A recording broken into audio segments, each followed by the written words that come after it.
কিন্তু তুমি আজকে কিসের জন্য বলছো হিন্দু খাতরে মে হ্যায়?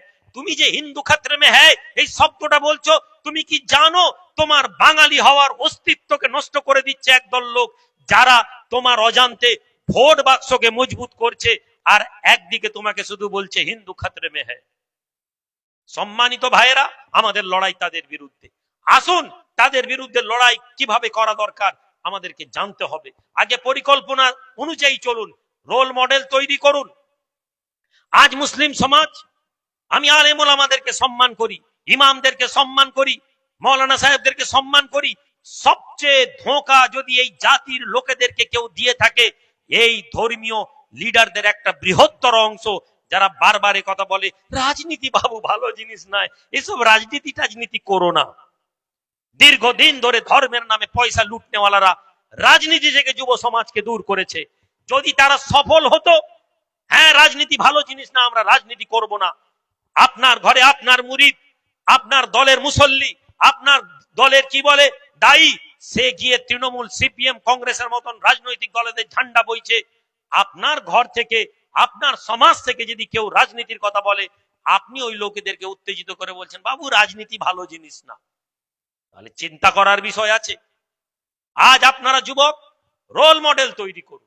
আপনি দেখবেন সন্ত্রাসীদের মুখে, সাম্প্রদায়িকতার যারা বিষ বাষ্পে ভারতবর্ষকে পোড়াচ্ছে, তাদের মুখে দুটো লোকের নাম, এক এপিজে আবুল কালাম, আর না হলে তারা বলবে মৌলানা আবুল কালাম আজাদ।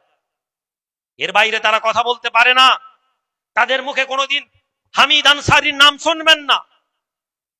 হ্যাঁ, সেই হামিদ আনসারি যার সাথে ধর্মের কোনো লেনদেন ছিল না, যেমন এপিজে আবুল কালামের সাথে ধর্মের কোনো লেনদেন নেই, তিনি মুসলমান নামে ছিলেন, কিন্তু হামিদ আনসারির নাম এরা কেন নেয় না? কেননা হামিদ আনসারি বলেছিল বিজেপি সেফ নয়, বিজেপি ঠিক কাজ করছে না। এই কথা বলার জন্য হামিদ আনসারিকে তারা ভালো মুসলমান কোনোদিন দেখবে না। এপিজে আবুল কালাম, যার সাথে কোনো ধর্মের সম্পর্ক নেই, তারা বলছে হলে এপিজে আবুল কালাম হও। কেন তারা এই কথা বলতে পারেনি? হলে শাহ ওলিউল্লাহ মুহাদ্দিস দেহলভী হও, এ কথা বলতে পারেনি কেন? তারা কেন বলেনি মুজাদ্দিদ আল ফেসানি হও? যারা ইংরেজদের বিরুদ্ধে লড়াই করেছিলেন, বালাকোটের শহীদদের নাম তাদের মুখে আসবে না। যারা ইংরেজদের জন্য একদিনে 10,000 মুসলমান আলেমদেরকে যারা হত্যা করেছিল, তাদের একজনের নাম হবে না। আপনাকে জানতে হবে এরা কারা, আপনাকে বুঝতে হবে সমাজকে প্রতিরোধ করার জন্য কি প্রয়োজন। আজ ওয়াকফ নিয়ে মুসলমান সমাজ ভীত, সন্ত্রস্ত। আজ ওয়াকফ নিয়ে ভয় পাচ্ছি আমরা, কি হবে কি হবে কি হবে। আমাদের ওয়াকফের বিষয়ে আমরা আজকে একটি কথা আপনাদেরকে বলে দিই, ওয়াকফ তো ছেড়ে দিন, মসজিদ খোঁড়া তো আপনি মনে করছেন যে সুপ্রিম কোর্ট রায় দিয়ে দিয়েছে, না, সুপ্রিম কোর্টের পূর্ণ জাজমেন্ট আপনি ভালোভাবে বোঝেননি। রায়ের মধ্যে ঘোষণা আছে, কিন্তু চাবিকাঠি কেন্দ্রকে দেওয়া আছে, সে কিছু পরামর্শ আছে, তার পুরো জাজমেন্টটা যদি বুঝতে পারি। এখানে আজকে ধামা চাপা দেওয়া হয়েছে, আগামী 1 মাস পরে ভোটের আগে আবার নতুন করে মসজিদের তলায় মন্দির খোঁজা শুরু হয়ে যাবে। কাউন্টার করুন, তাদেরকে প্রশ্ন করুন যে যারা আজকে মন্দিরের তলায়, মসজিদের তলায় মন্দির খুঁজে বেড়াচ্ছে, তাদেরকে প্রশ্ন করুন, চলো বিহারের বৌদ্ধ বিহার খোঁজা হোক, অন্যান্য মন্দিরগুলো বিহারের খোঁজা শুরু করা হোক, যেখানে হাজার হাজার বৌদ্ধ মঠকে ভেঙে চুরমার করে মন্দির বানানো হয়েছে, সেই মঠগুলো খোলাচল হোক। তারা এ বিষয়ে কথা বলবে না। সম্মানিত ভাইয়েরা, আমাদেরকে রাজনীতি সম্পর্কে সচেতন হতে হবে, ভোটের বিষয়ে আমাদেরকে সচেতন হতে হবে। স্বপ্ন দেখা শুরু করুন। আমি আপনাদেরকে একটি কথা আমি বলেছি, আমি আমার জ্ঞান ক্ষুদ্র, সমাজের লোক আমাকে যদি মনে করে আমাকে উত্তেজিত করে ভোটে নামিয়ে দিবে, আমি ভোটে নামবো না। আমি লোকসভা ভোটে নামিনি, আমি বিধানসভা ভোটে নামিনি, আমি পঞ্চায়েত ভোটে নেমেছি। আপনারা ভেবেছিলেন আমি নামবো না?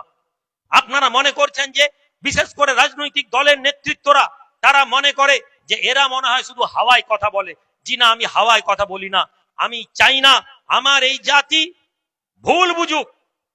গত লোকসভা ভোটে তমলুক থেকে পূর্ব মেদিনীপুর জেলায় তৃণমূল হেরে যাবে, এ কথা আমরা বলেছিলাম, আমরা খবর দিয়েছিলাম, আমরা জানিয়েছিলাম।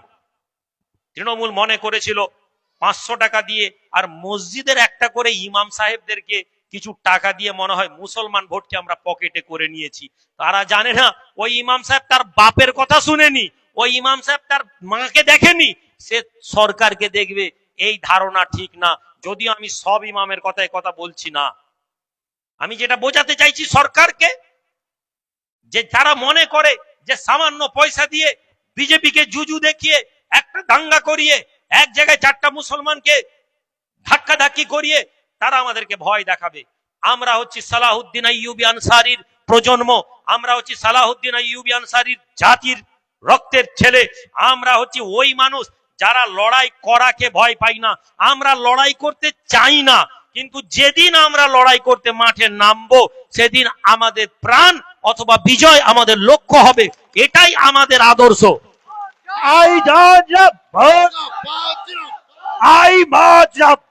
মাথায় রাখুন, মাগরিব হয়ে গেছে, আমরা নামাজ পড়বো, শেষ করে দিই।